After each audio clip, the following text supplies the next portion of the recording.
It's a Power Rankings show, aka the Power Rankings podcast. We decided that the Tecmo Super Bowl song needed some kind of like little hiccups to it. So Marcus started freestyling, and that's what we got. And it didn't really work very well, but we wanted to try it. So there you go. He's Marcus Mosher. I'm Elliot Harrison. And yeah, it's time for week 3 Power Rankings. A lot of teams to get to. We start at the bottom as we normally do, but I always like to get a thought off the top from my co-host. So Marcus, what's your thought off the top after watching week 2? A lot of good quarterback performances this week between Tom Brady, Matt Stafford, Derek Carr, which I'm sure you would love to just talk about on this show, Elliot. But you know what? We don't have to. Yeah, we don't have to. Honestly, my biggest takeaway from the week is Justin Herbert is a superstar. He didn't even beat the Cowboys. That was a game at home that he threw 2 interceptions. He might have been the most impressive quarterback in the week. The future looks very, very bright in Los Angeles. Yeah, I couldn't agree more. It's what I tweeted that out after week 1, watching the Washington game. That was the game I wanted to watch the most. Week 1 was Chargers at Washington, and I wanted to see how Herbert did against that front four, kind of a revamped secondary Washington had. And there were other things I wanted to watch too. But Marcus, you give him time. The ball's on point. The ball's on time. It's the placement on some of his passes are just, it's spectacular sometimes. And, we've gotten so used to this kind of dynamic rushing quarterback RPOs and things that sometimes it's kind of nice just to see a guy that could stand back there and fire it. There was a play in the Cowboy game where he rolled to the right and threw the ball 50 yards on a rope to Keenan Allen. And I think the Cowboys defense was shocked that anybody could throw it that hard and that accurately. And that might not have even been like a top 5 throw from him in that game. I mean, he was absolutely unbelievable. Yeah, those guys are going to have a big year, the receivers, Keenan Allen. I think Mike Williams is really going to be the biggest beneficiary. But, Jared Cook, they look to him quite a bit. And so he's going to be obviously relevant. But I'm with you on Justin Herbert. I am not with you on – I've got my trusty notes here. Here you go. Look at that. Does that look cool? For those of you watching on video, yes. The bottom teams here, and we'll start with number 32 like we always do. So let's just do 32 to 25 real quick, Marcus, go over these teams. So I've got the Jaguars at 32. They still don't look good. The Broncos handled them. They got some garbage points late. I've got the Lions at 31. They hung with Green Bay for a little while, and then they still can't get a running game going, and Jared Goff still is prone to the big mistake. I'm sure that's no surprise to you. New York Jets at 30. There were some people wanted me to have them at 32 this week. I just couldn't do it in good conscience with these other teams. Texans actually played well. This is more about their quarterback being out than this is how they played, because they were actually beating Cleveland with Tyrod Taylor in Cleveland, which was a surprise to me. I've got Atlanta at 28. They still don't look good, although they fought back against Tampa Bay. I've got the Giants at 27. They really should have won that game the other night. Dolphins, another team with an injured quarterback there at 26. And I've got the Colts, another team with a quarterback down at 25. So what say you? I think there's a pretty clear bottom 4 in the league, and it's Jacksonville, Detroit, the Jets, and then the Texans. But of those 4, Detroit's the best bad team probably in the NFL. Like, they're good enough to jump out 14-0 on basically any team in the league, but they're not good enough to close these games. And we saw it against Green Bay, right? Like, that was a good game until, midway through the third quarter, and then they just made too many mistakes. But I think I don't have any problem with them at 31. I just think they're going to be competitive in a bunch of these games, Elliot. Yeah, it's been a tough start for Trevor Lawrence, and it's tough to put the Jags at 32. I feel like, in the decade that I did these, it seems like the Jags probably were at 32nd the most, other than that anomaly season in 2017 when they went to the AFC Championship. Go ahead, say it. Myles Jack wasn't down. I want everyone out there to get it out. Pull your T-shirt out. We know he wasn't down. Okay, let's go on. By the way, the Colts. I've never heard of a quarterback having 2 sprained ankles. Man, what a deal for Carson Wentz. The Dolphins, if you didn't hear, I'm sure you have, but Tua's out. Jacoby Brissett came into the game there. They didn't really do much with him. Marcus and I both agreed. If you listen to Friday's pod, we did a reacts and kind of a league whip around, if you will. And we both agreed the Giants should have won that game. A lot of encouraging signs from Daniel Jones. Obviously, we're 5 days away from it. Don't want to spend too much time there. And then the Atlanta Falcons. They fought back, but you can't have pick sixes and things like that against Tampa Bay. in Tampa Bay, Marcus, you're not going to survive. So, Elliot, of all these teams that you have listed, 25 from 32, which one is the most likely to jump up to like 15 in a couple of weeks? Is it the Colts? Yeah, it's the Colts. Carson Wentz is healthy. I mean, just going beyond that, first of all, he played all right. Like he was fine. He was fine. The Rams got off to a lead in this game, and the Colts came back. And we've talked about the Colts before. All the pieces around him are pretty good. They could be the strongest team in the division. He's just got to play well, and he's got to stay healthy. And that's, again, quarterbacks that get out of the pocket and things like that. That's the concern. Is most teams cannot afford to lose their starter. It didn't used to be that way. I feel like while the starting quarterback play level has gone up, Marcus, over the last couple of decades, the backup quarterback play has actually gone down. And so very few teams can afford to lose their starter. But yeah, the Colts would be my answer. Let's get to 24 through 17 real quick. Yeah. And I think you're not going to be surprised by some of these teams, but I've got Washington. I could not move them up. They're in the same spot. It's fine. Is last week. I didn't really feel like they deserved to move up at the win. This might be low for Minnesota, admittedly, but you have to be able to win these close games. And they weren't able to do it last year. And the kicking woes continue for this football team. And until they solve that, I can't move them up, because who's to say they're not going to finish 8-9? Marcus, I've got the Bengals, who beat Minnesota but lost to Chicago. They're sandwiched in between. Not a lot from Justin Fields in that game. And Joe Burrow continues to get sacked.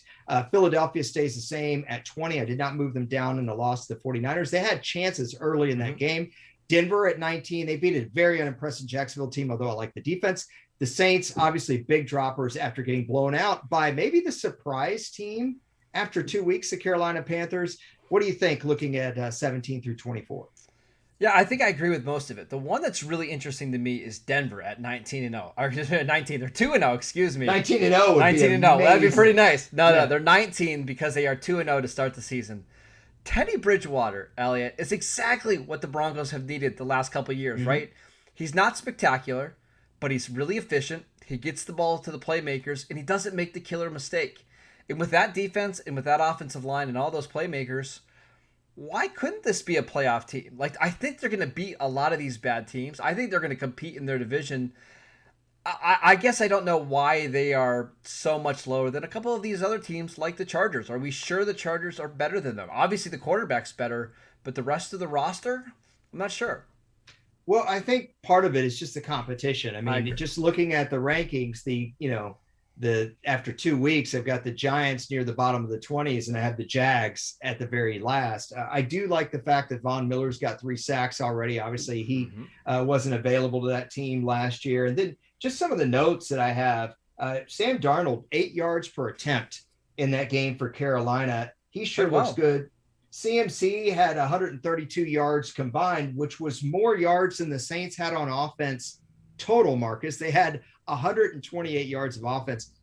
I mentioned Philadelphia. I talked to my good buddy Sudsy Siddell again, and Sudsy talked to me about all the missed opportunities of the Eagles, and he was very reluctant to give the 49ers credit. But finally he said, look, they're a good team, and their defense is clearly good.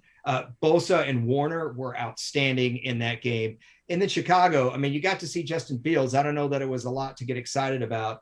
And I mentioned Burrow getting hit like this. Marcus, you don't want to see this after a guy is coming back from the injury. I think he's been sacked. Let me see if I have it. I believe 10 times already this year. It's just too much. So the Bears had 86 passing yards and beat the Bengals. Is that more concerning for Cincinnati, or is that a good sign for Chicago? I don't know if that's a good sign for anyone. And Montgomery didn't really average a lot of yards per carry, although I'm glad he's getting workload. So wait, is the Cincinnati defense competent? Because after 2 weeks, they might be pretty decent. I told you they're better than you thought they were. I didn't say it's a playoff team. I said I could see the Bengals going 7-10 potentially. I'm curious to see what you do this week on Thursday when we pick our games between the Steelers and the Bengals, because it's going to be a really, really interesting one, Elliot, where I think we're going to learn a lot about both of those teams. Well, shameless plug. Listen on Thursday. Watch on Brinks TV, and you'll see exactly how we will pick that game. Just one note on Burrow. He did get sacked 4 times against the Bears, 6 times against the Vikings. That's 10 sacks, 2 games. So great. He's on pace to get sacked 80 times. Hip, hip, hooray. Okay, let's take a look at 16 through 9. See who's right ahead of Carolina Panthers. And we've got the Los Angeles Chargers at 16. I moved them down slightly in the loss. Not terribly, but they have played 2 very, very tough games, and they keep beating themselves, although they had a lot of help from some very ticky-tack calls. Patriots at 15. That's a team Marcus likes a lot. You thought I was too low on them at 18. Now I've got them very close to playoff range, as you can see. Dallas has stayed right where they are. It was a good win for them, but they still have guys out. Lyle Collins is not coming back this week. Michael Gallup's not coming back this week. Amari Cooper's banged up, so they got the win, but I think as strong as they are right now is a wild card team. Obviously they could win the division, but I don't know if I would call the NFC East division winner a winner. I got Pittsburgh at 13 on the loss, Green Bay at 12. I just kept them pretty much where they were, beating Detroit. Yep. Seattle, big dropper this week. Their defense and really did not play well in the second half. Tennessee moves up. You had told me I was too hard on them last week. I tend to agree. And then I've got Arizona at 9. Arizona, Kyler Murray, a massive, massive game. They did get bailed out by the field goal late. You're going to live with some mistakes with Kyler Murray, but boy, does he make big plays for them. So what's your reaction to 9 through 16? I know Arizona is 2-0 and Seattle's 1-1, but I still have a hard time putting Arizona ahead of them just because I don't trust the quarterback and the coach as much as I trust Russell Wilson and Pete Carroll. Like, that was a bad loss for the Seahawks. There's no reason to lose that game when you're up, 14 points with like 13 minutes to go? You can't lose that game. Still, over the course of the season, where we stand right now, I just have more confidence that Seattle is going to be a more consistent team. I would have them probably still inside of the top 8.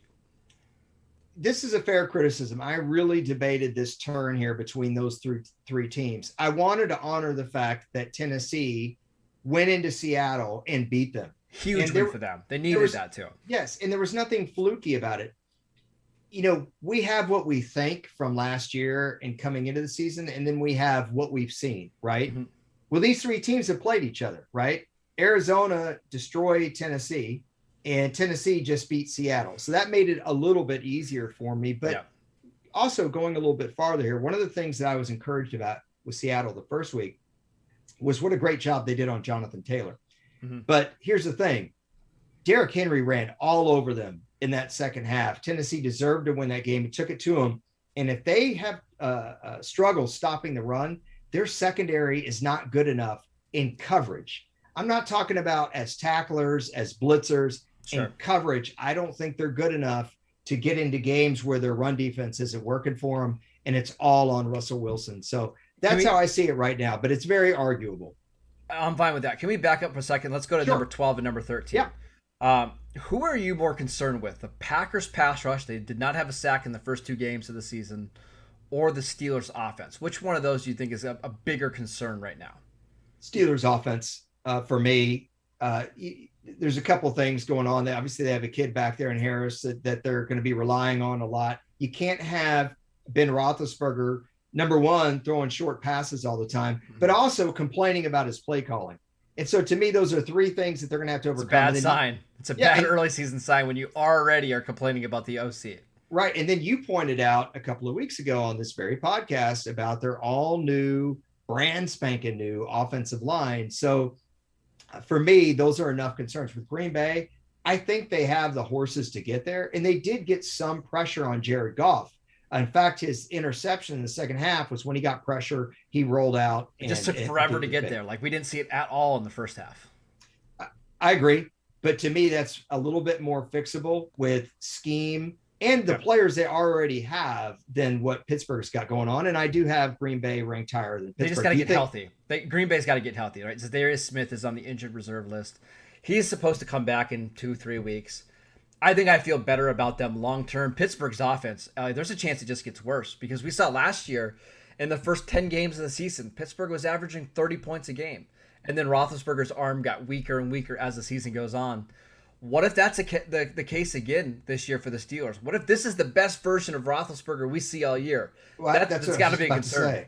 I was just about to say, because with Zadarius Smith, you're going to have a guy coming back healthy. Are we going to say Ben Roethlisberger is going to be better in week 17? I highly doubt it. Highly doubt The problem with Dallas right now, if you think Dallas should be higher, and New England is number one, New England's still starting a rookie quarterback.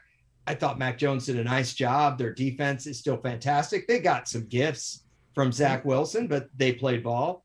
I just don't think they're quite there yet. We need to give Zach Wilson some time, I think. And with Dallas, there's just too many missing parts right now, Marcus, for them to be considered an elite team. Like I said, I have them at the bottom tier of the playoffs right now. I think we both agree they should have lost that game to Los Angeles, but a lot of credit for sticking with it, being resilient. That goes for Dak. That goes for the running backs ran hard. Tony Pollard, I thought, had a really nice game for them. Good to see Zach Martin back.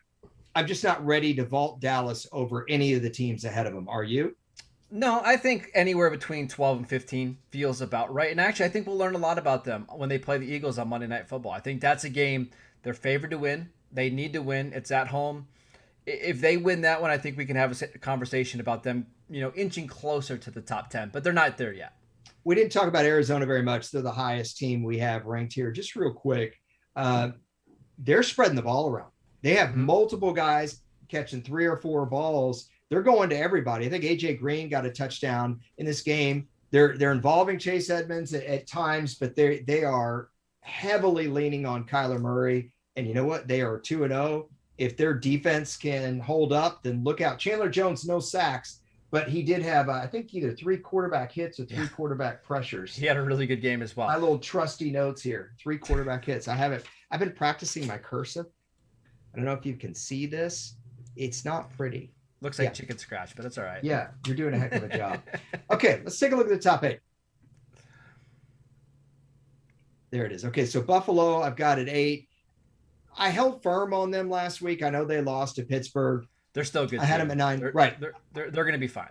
I put them up only 1 spot. I'm being conservative on them right now. Cleveland won, and I still dropped them because they were not playing well before Tyrod Taylor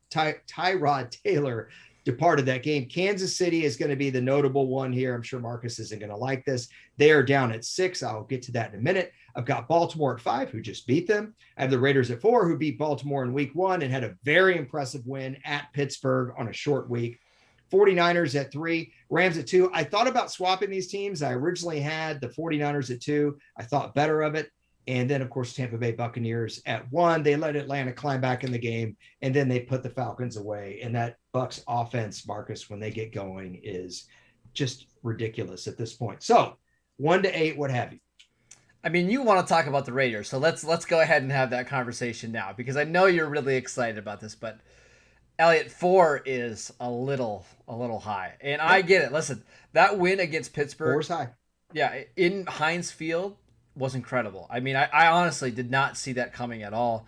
The offensive line was missing multiple starters. Alex Leatherwood got hurt at halftime, and yet Derek Carr was still able to go in there and throw for 400 yards. Very, very impressive. However, I still can't put them ahead of Kansas City. I can't put them ahead of Baltimore. Even though they beat Baltimore, it's just too small of a sample size. There's still too many holes on this roster for me to believe that they're going to be able to keep it up. But inside of the top 10, I can't really argue with it too much. I have to go with what we've seen so far. And so there's a couple things. Let me go to your points, because I think some of them are well-founded. For example, the offensive line. I don't trust this offensive line. I don't like the fact that Josh Jacobs is hurt. But I will say that I underestimated some pieces on the Raiders. Number one, the defense looks excellent so far, Marcus, compared to what this team was last year. I mean, if they can just play middle of the pack well, right? If the Raiders have the 14th ranked defense, they're in the playoffs. They're in the playoffs. No doubt in my mind. That's the upgrade from Gus Bradley to Paul, from Paul Guenther to Gus Bradley is enormous. Now, they're still going to give up big plays, but what you're not seeing is the huge coverage breakdowns with guys going 50 yards untouched, right? That's just not happening. They're playing fast. They're playing confidently. And I kind of agree, Elliot. I think like 14 to 16 feels about right for their defense, and that's going to be just fine. Well, if you look at their offensive weapons, Edwards made some big plays late in the game against the Ravens, and he had nice plays last year. Was he a day 2 or day 3 pick? It was a day 2 pick, but the Raiders took him knowing that he had a foot injury. I think he would have went much higher if he didn't have that injury. third round, right? And then of course Ruggs was the headliner, and Ruggs had a huge play in the fourth quarter. If those guys continue to develop, man, Renfro is such a good player. He is such a good player. How many big catches did he make in that game to like convert a 3rd and 9 or big convert moves after catching the ball? Oh yeah, like, subtle moves. He made 2 guys miss to convert a 3rd down. Of course, Waller is Waller, and then like I said, if they get Jacobs back, and Kenyon Drake is just a nice running back to have there along with Jacobs. I really like this team right now. Can I bring up one more name really quickly? A guy that's Marcus Allen. I know him. Here. Yes. Your father named you after Marcus Allen, did he not? That is correct. Yes. This is a 1984 sticker book here that I have. I ordered this. Remember when you were in school and at the end of the year, like before the end of the year, you got like a piece of paper and you could order a book off the Scholastic Books thing, and you had to ask your parents. So I got this in Bruce Weber's 1984 football preview when I was a little kid. I pulled all the posters out of it. Sorry about the popping the peas, guys. I'll really work on that. I'm still rusty. I've been out of the game for a while. Anyway, so this book comes with all these little posters, right? So there's your guy in the Raider white.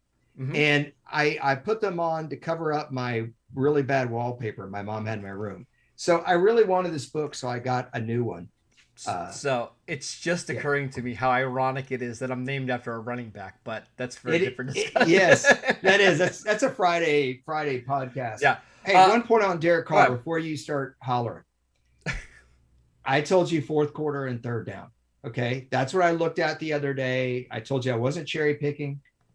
Derek Carr was so clutch in the 4th quarter of this game. That touchdown pass to Ruggs, Marcus, was perfect.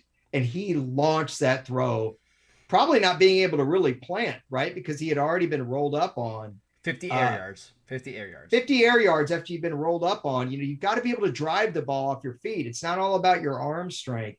And I mean, that's 2 weeks in a row now. The guy has been extremely clutch. That's all I want to say about it. Can I tell you a quick little story about Derek Carr? Then I promise we won't talk about him again. Sure. I was watching this game with a bunch of anti-Steeler fans, and before that drive happened, one of the fans said, "If Derek Carr is as good as Elliot says he is, he'll score a touchdown on this drive."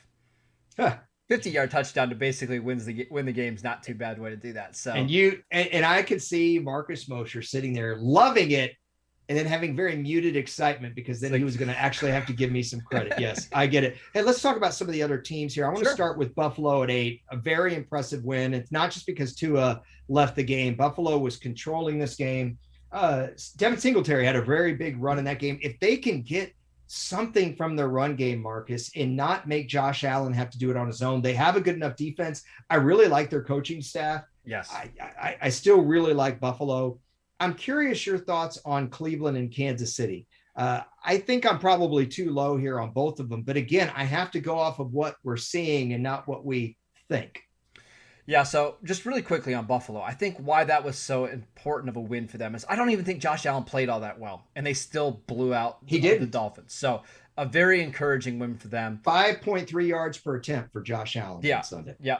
I still think Kansas City is the best team in the AFC. They should be favored to win the AFC.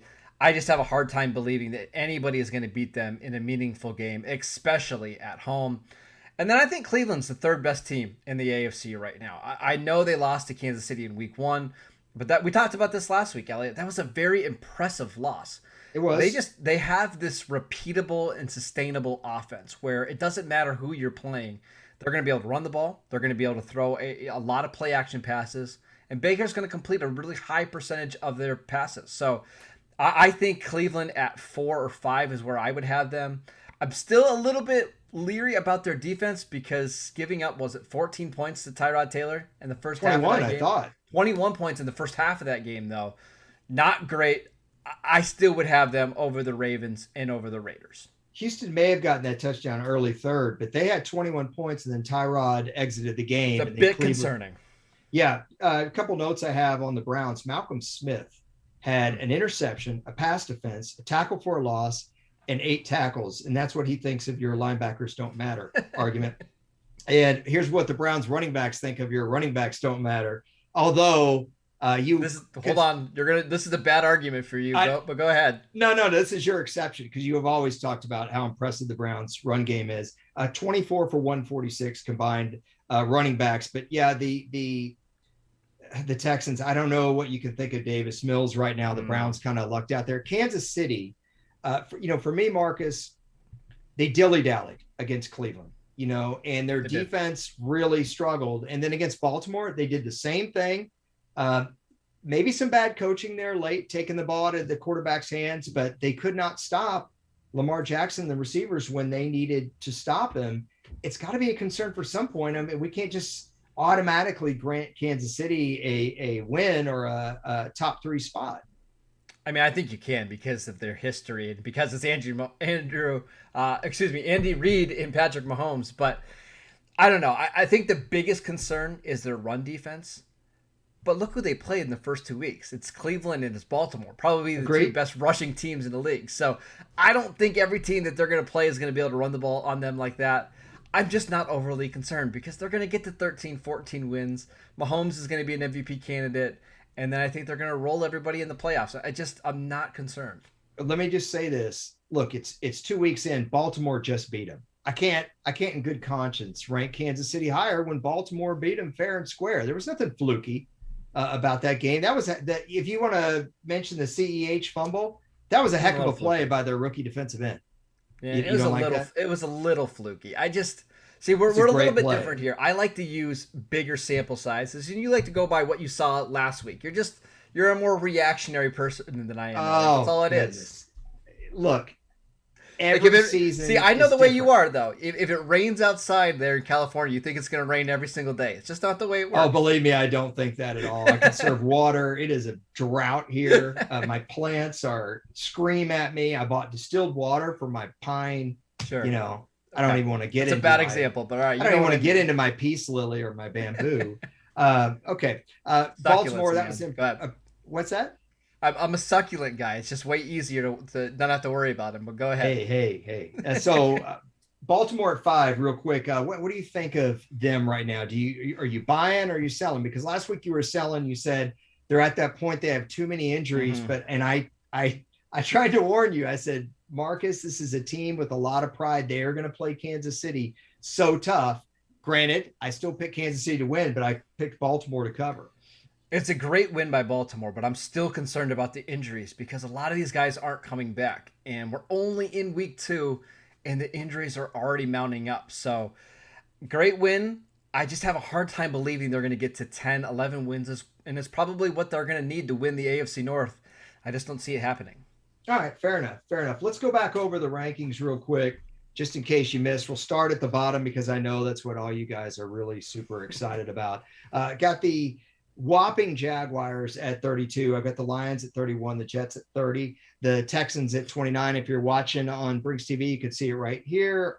Falcons at 28, Giants at 27, Miami Dolphins without Tua at 26, the Colts without Carson Wentz at 25. Granted, that is a very harsh ranking for the Indianapolis Colts.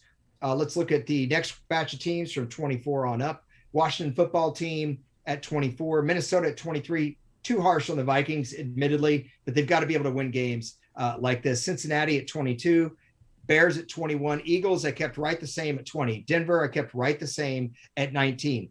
One little thought on both of those teams, though. They could be better than both of us think they are. I know you kind of lobbied a little bit for the Broncos, the Eagles as well in that argument. The Saints, I don't think anyone in our business right now knows what to make of the Saints. I've got them at 18. Carolina, an impressive victory, more impressive than their week 1 win over the Jets. They are 17.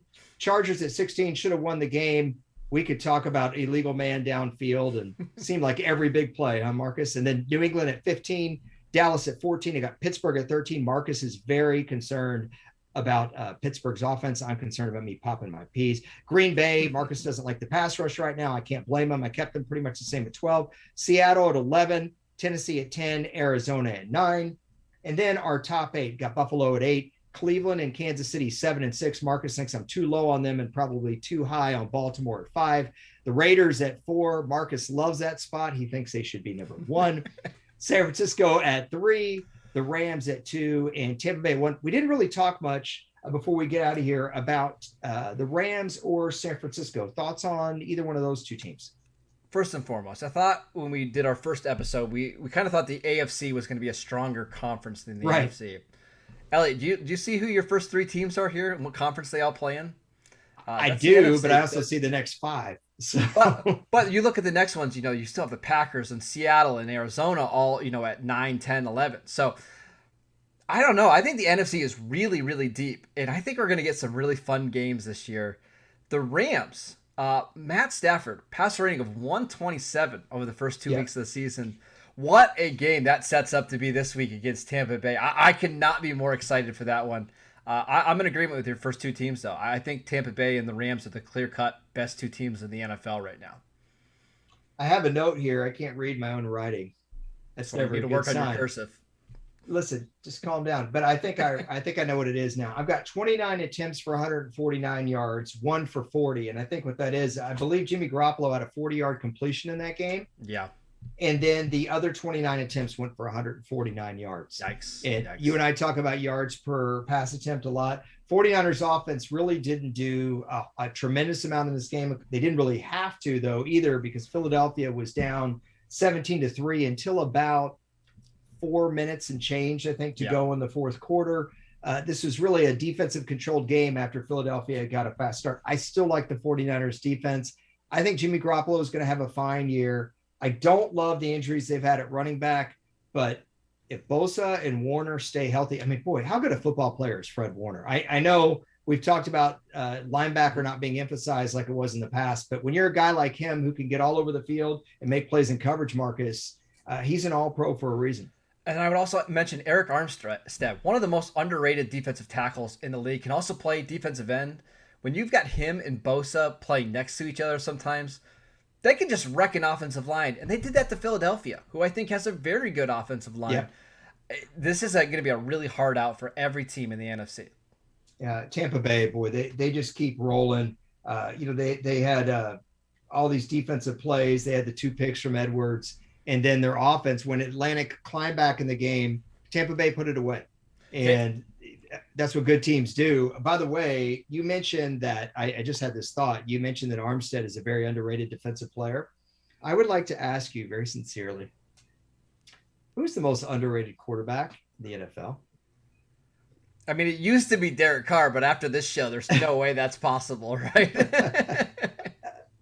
So I don't know. Is anybody climbing over Tampa Bay this year? I don't see it. I was going to ask you, do you think Tom Brady is going to win the MVP this year? Because I got the feeling watching that game against Atlanta, they had a lot of 1-yard touchdown passes, and it makes me think that Brady set that out to be a goal. Like, hey, I'm going to throw 50 touchdowns this year, and I'm going to win the MVP. People last year were talking about how good Aaron Rodgers is. I'm still the best quarterback in the NFC. I've just got a feeling, Elliot, that he wants to do that this year. Yeah, I mean, he's certainly playing great already through 2 weeks. It was a little disconcerting for me to see Atlanta climb back in the game.